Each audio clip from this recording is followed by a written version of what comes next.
Turkey itself is our valued NATO partner, sitting at the most strategic crossroads of Europe, Asia, and the Middle East. Turkey's NATO contributions are numerous, one of NATO's largest militaries and naval fleets, hosts NATO assets, such as an air base and Landcom in Izmir, a valued partner in our fight against ISIS. Turkey has supported NATO's stance in support of the Ukraine and has supplied the Ukraine with its well-admired Barrack drones, as well as mediated the Black Sea Grain Initiative. Turkey regulates passage through the Bosphorus and the Dardanelles under the Montreux Convention. Turkey has met or exceeded President Trump's guidance for financial contributions for NATO. Trade between our two countries can easily reach the shared goal of President Trump and President Erdogan to reach $100 billion. Turkey is a place of poetry, and I would like to close with a combined poem from America and Turkey. It relates to my own round trip. From Turkey's sun-warmed Taurus Mountains to America's sprawling Central Plains, the cradle of our upbringing weaves a quiet tapestry of home. A breeze from the Bosphorus, hazelnuts dripping from the trees, tables of simit, cheese, and olives, the tangy taste of sumac, the scent of sage tea, the soft aroma of burning oud wood, yet we roam far from the first tender echo of our heritage, a refuge shaped by the ways we were raised, the smells that stir within us, the flavors of an ancient being that we can still savor, all because we are allowed to bask in this beautiful, unbelievable, free, prosperous, and secure America. Thank you for your time. Thank you for your attention. I will relentlessly pursue for the country, for President Trump, for all of you, the goal of peace, prosperity, and security, should I have the good fortune of being confirmed by this body. Thank you. Have you had any contact with the Turkish government over your career or in recent times, or as you're getting ready for this? Thank you, Senator Risch. Yes, I've had contact dealing as a businessman within Turkey, where I gained great respect, by the way, for the entrepreneurs, for the business, for our trade opportunities. It's the spice road. It has a history of dealing with other cultures. I think the key to all of this is for us to once and for all look at the opportunity as a one government process, not an event picking away at various issues.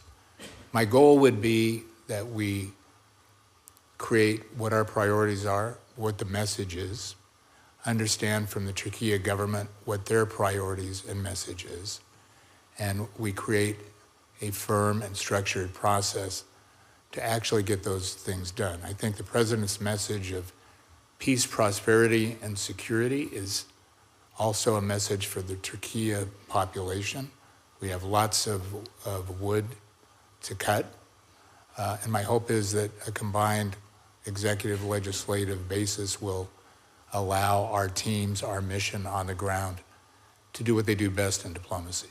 How can the United States leverage its relationship with Turkey to address our counterterrorism concerns in Syria? Thanks, Senator McCormick. And as you know, I've been a great fan, and I'm honored to be here with you today. I think out of chaos comes opportunity. What we all agree upon is that the receding of the Assad regime in Syria provides an opportunity to rid ourselves of a Shia crescent on Israel's behalf, on America's behalf, on Turkey's behalf, and to eliminate an Islamic state. But the Rubik's Cube of issues with which we're confronted is enormous. We have 10,000 ISIS prisoners. We have 35,000 members of their families. We have the confusion of a YPG, which consists of a portion of the PPK, which both Turkey and we have assigned as a terrorist group, but has been instrumental in helping us in eliminating ISIS. We have Israel in the Golan Heights, who has a vested interest in making sure that that border and the protection of its Druze population is not infiltrated by Russia, by Iran, or in fact by Turkey. So I intend to try and cause a discussion amongst ourselves and others to create the architecture of a Syria policy. Quite honestly, we do not have one at the moment. And in that regard, again, I think we have an opportunity in which all of the surrounding countries, all the vested interests in Gaza, Israel, Ukraine, and Russia, present an opportunity for everybody to sit at a table and say, this is the moment. And that's my hope. Turkey refused to condemn Hamas for its horrific terror attack on Israel. It does not consider Hamas a terrorist organization and has provided safe haven for senior Hamas leadership. What's more important is that Turkey's relationship with Israel has deteriorated significantly under President Erdogan, who weaponizes anti-Semitism and anti-Israel sentiment to advance his domestic policy interests.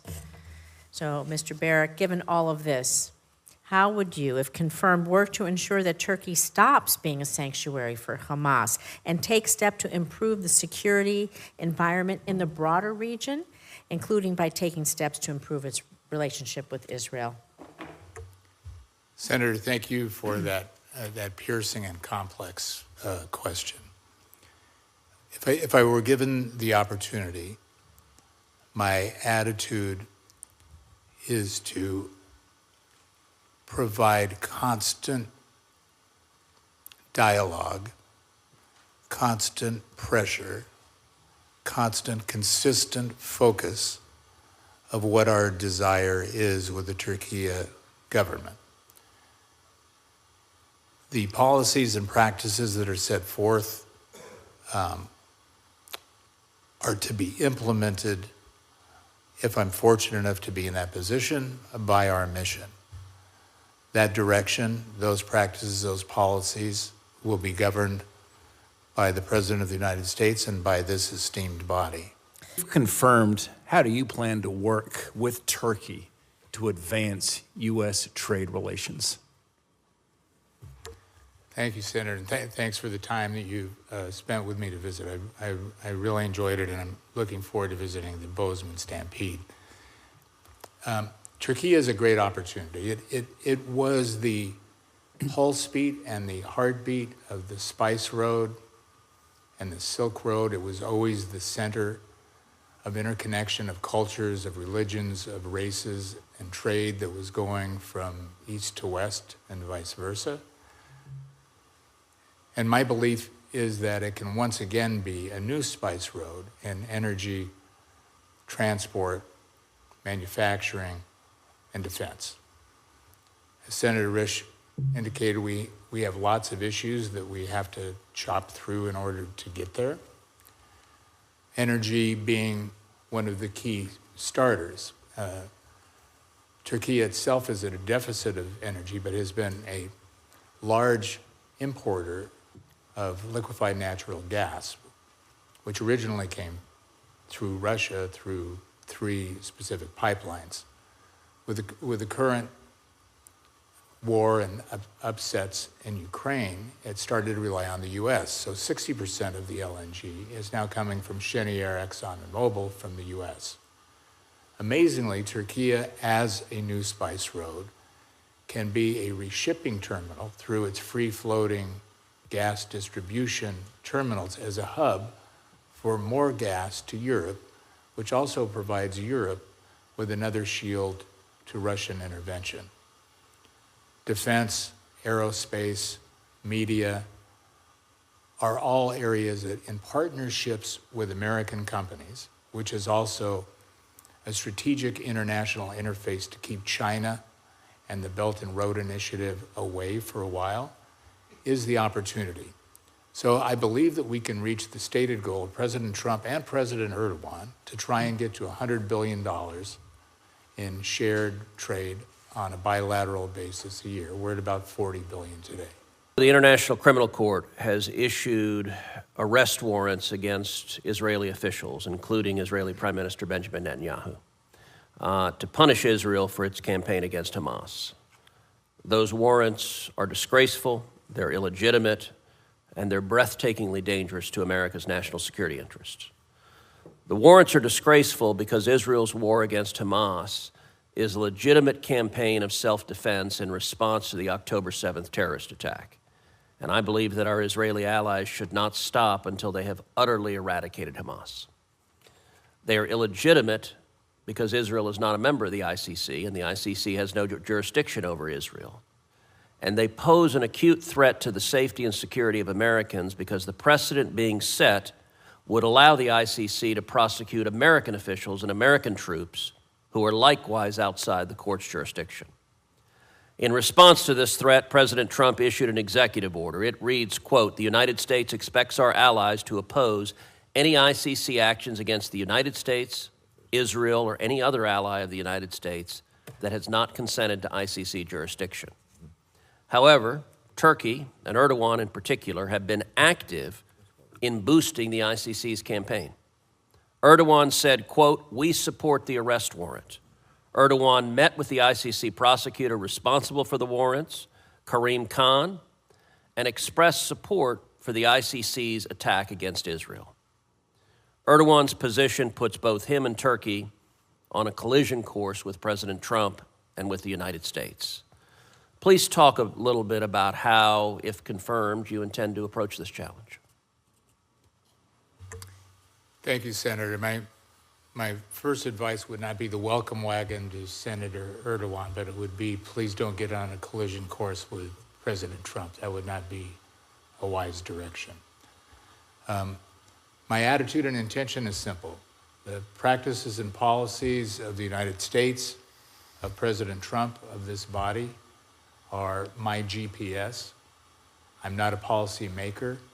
I'm an executor of policy, and I would intend to, within the bounds of whatever diplomatic tools I have available, enforce that and make it clear that that is our position.